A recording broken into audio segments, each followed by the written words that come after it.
अस्सलाम वालेकुम वरहमतुल्लाह। यूसुफ भाई क्या हाल है आप? वालेकुम अस्सलाम मुफ्ती साहब, अल्लाह का करम। माशाल्लाह आपकी शेड में मैं देख रहा था कि अल्बाइनो ही अल्बाइनो है माशाल्लाह। तो कब से आपने ये काम शुरू किया है और कैसी तरतीब रखी है, ज़रा तफसील बताएंगे? मुफ्ती साहब बेसिकली शुरू से अल्बाइनो पे ही काम किया है। माशाल्लाह। तकरीबन 2016-17 से इसके ऊपर वर्किंग है। पहले अल्बाइनो, रेड आई और ब्लैक आई सिंपल लेके उनको आपस में लगाया, फिर सारे बच्चे उनमें से जो ब्लैक आई आए। मतलब इतनी मेहनत की जी, शुरू में? स्प्लिट बनाने के लिए, क्योंकि अल्बाइनो जो है वीक ब्लड लाइन है, उसको स्ट्रॉन्ग करने के लिए जो है ना, तो उस पर ये वर्किंग करी कि सिंपल उस वक्त तो मार्केट में होते नहीं थे स्प्लिट।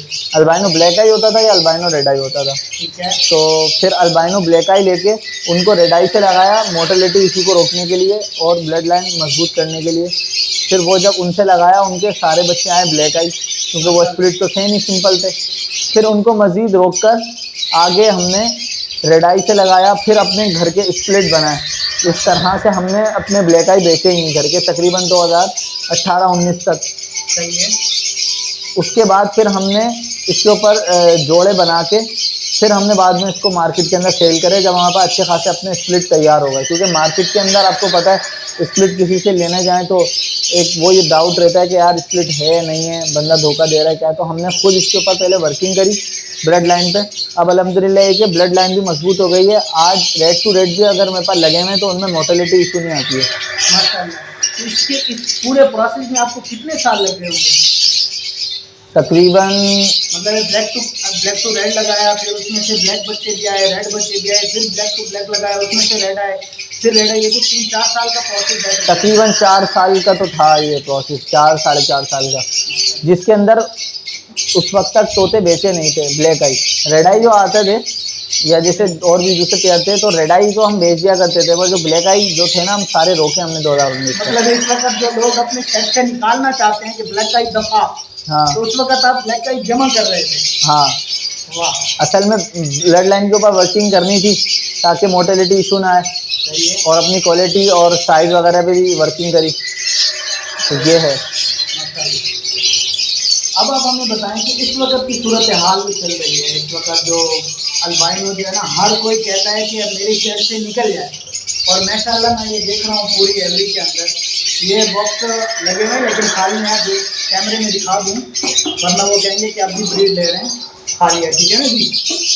ऐसा ना हो कि हमारे व्यूअर जो है ना कहें कि भाई इन्होंने बॉक्स लगाया हुआ है और बॉक्स से ब्रीड ले रहे हैं। ये बॉक्स सिर्फ इसलिए लगे हुए हैं कि बॉक्स की सही ख्याल हो जाए।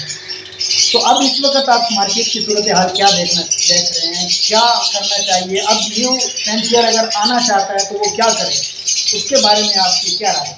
देखें, मार्केट के अंदर अप डाउन तो चलता है, हर 4-5 साल 3 साल बाद ये वाला पीरियड आता है। अच्छा यूसुफ भाई, इस वक्त फैंसियर को क्या करना चाहिए? ये हालात हैं अल्बाइनो के, तो इस वक्त फैंसियर क्या करे, न्यू फैंसियर क्या करे, या जिन्होंने रखे हुए हैं वो क्या करें? ये दोनों सवाल का ज़रा जवाब दीजिएगा इसमें। देखें, ये जो अभी मार्केट में स्पेल आया है, डाउनफॉल थोड़ा सा ये कह लें कि मतलब अप डाउन चलता रहता है।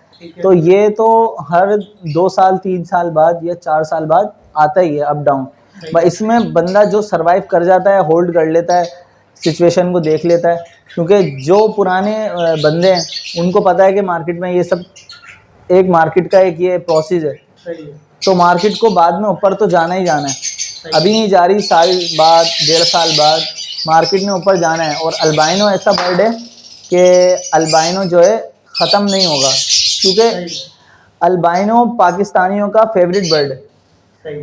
तो उस हिसाब से भी, और लव बर्ड के अंदर आने के बाद सबसे पहले कोशिश ये होती है कि बंदा अल्बाइनो अपने शेड में लाजमी रखे।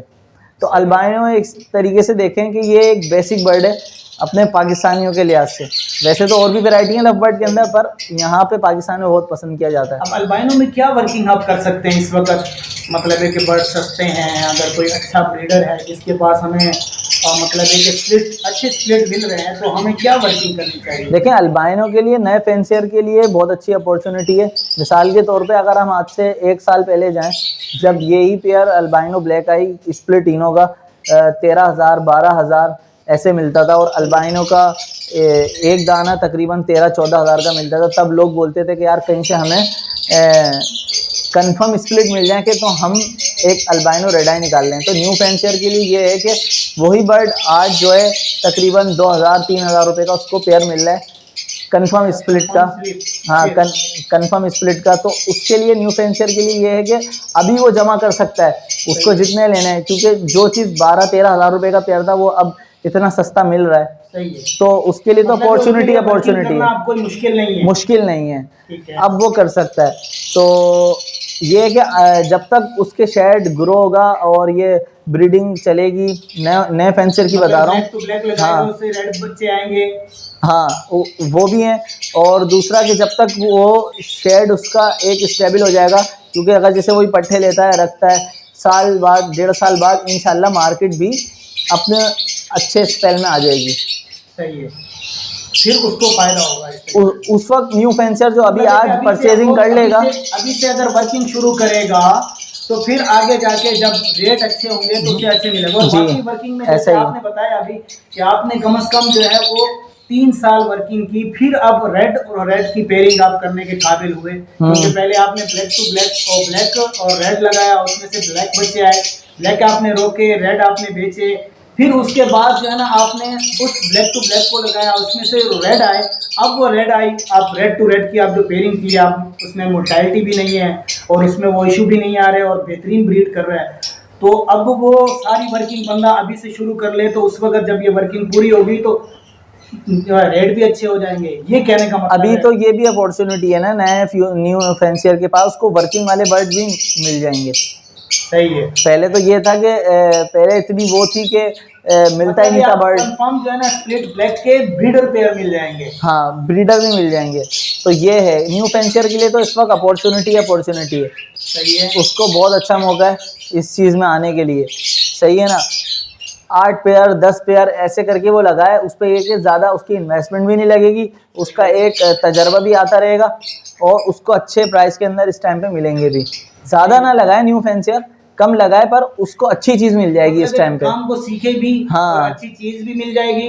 और फिर जब रेट 1 साल है 1.5 साल है जितना भी है ऐसा ही है, ऊपर जाती है। पहले तो ये होता था कि न्यू फैंसियर महंगा खरीद के उसके ऊपर तजर्बे करता था, सीखता था। अभी उसको ये फायदा है कि वो सस्ता बर्ड ले सकता है और अपना जो है ना उस पर तजर्बा भी कर सकता है, सीख सकता है, सीख जाएगा तो फिर आगे बढ़ सकता है। ऐसा ही है। अल्लाह आपको सलामत रखे यूसुफ भाई, और अल्लाह आपको मजीद बरकतें अता फरमाए। इसी के साथ दोस्तों से इजाज़त चाहते हैं, इंशाल्लाह अगली वीडियो के साथ फिर हाजिर होंगे। अस्सलाम वालेकुम।